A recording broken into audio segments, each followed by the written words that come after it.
Most people think survival during the Second World War ended when the guns went quiet. That assumption is wrong in a way that really matters. For millions across Europe and parts of Asia, the most dangerous period wasn't the fighting. It was actually the first winter after it.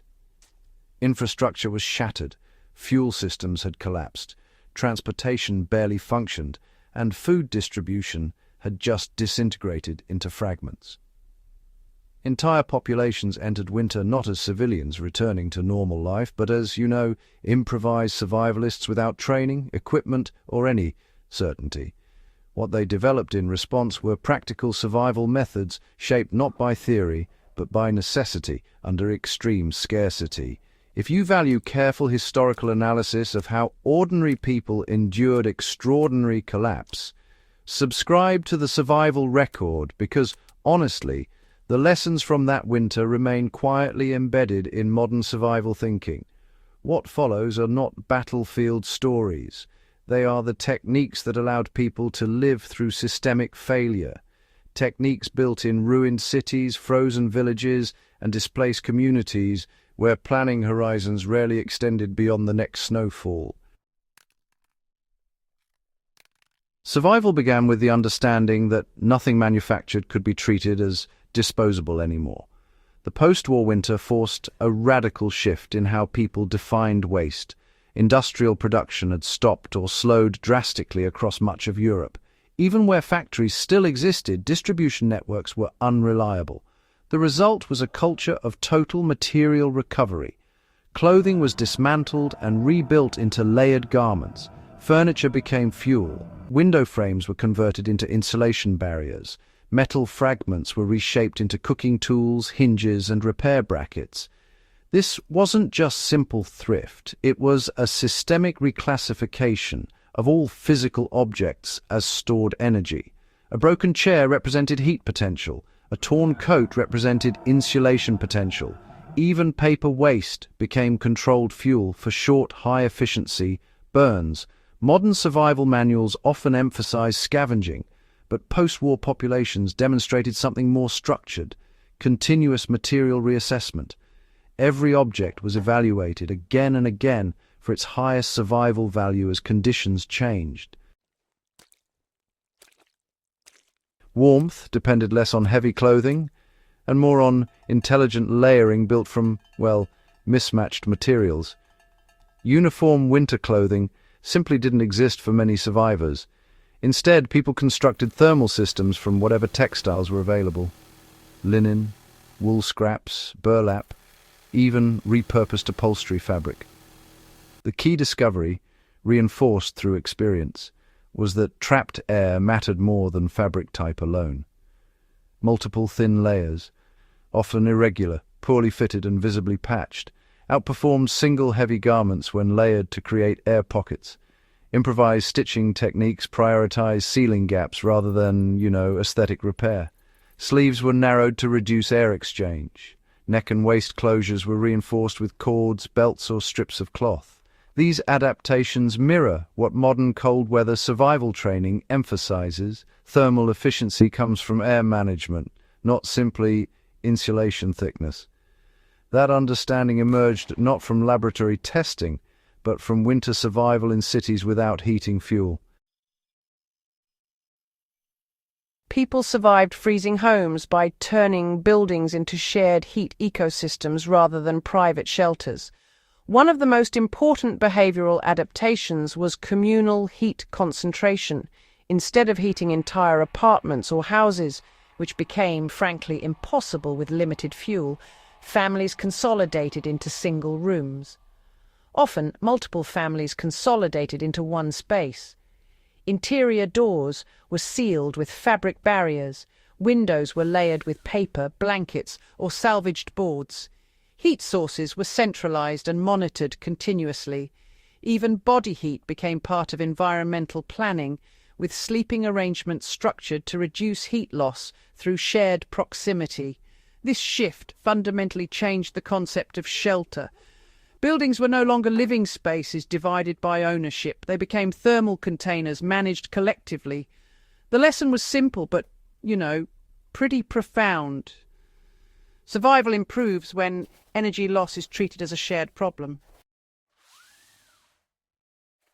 Food security depended heavily on underground storage systems adapted to urban destruction. Rural root cellars had long preserved vegetables through winter, but post-war urban populations had to improvise similar systems in damaged infrastructure. Collapsed basements, rubble-filled courtyards, and even partially buried transit tunnels became temperature-stable storage environments. People learned to regulate airflow manually, using loose debris to insulate storage cavities. Snow itself became an insulating material. Food preservation relied less on formal techniques and more on understanding ground temperature stability. These improvised subterranean storage methods allowed small quantities of food to remain edible for months without refrigeration, an approach that, honestly, continues to influence modern off-grid food preservation strategies. Rationing worked best when it was treated as a psychological discipline rather than a mathematical calculation. Official ration systems often failed or delivered inconsistent supplies. Survivors therefore developed micro-rationing habits independent of government structures. Food was divided not just by days, but by anticipated energy demand.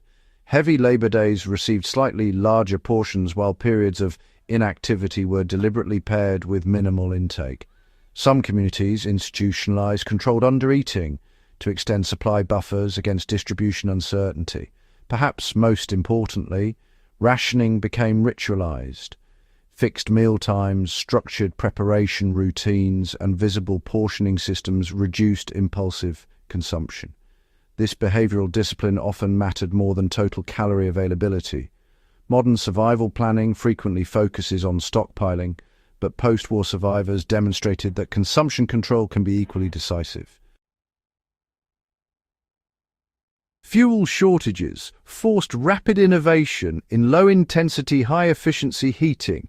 Coal and firewood supplies were erratic across much of post-war Europe. Survivors adapted by designing extremely small combustion environments that concentrated heat output. Improvised stoves were built from metal containers, bricks, or layered stone. Fuel was burned in short, controlled intervals rather than continuous fires.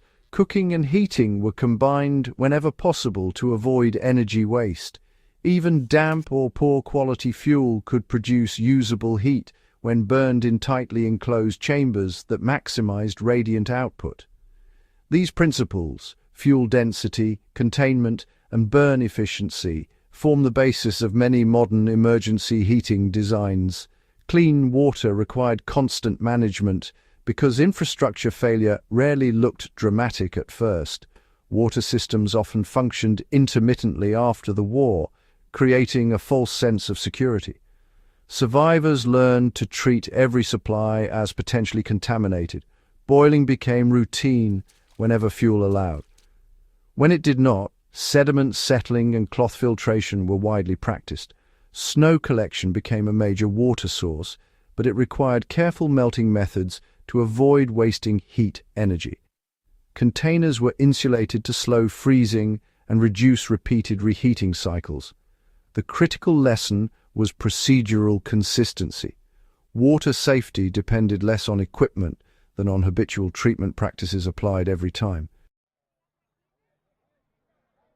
Informal barter networks replaced official supply chains faster than governments could respond.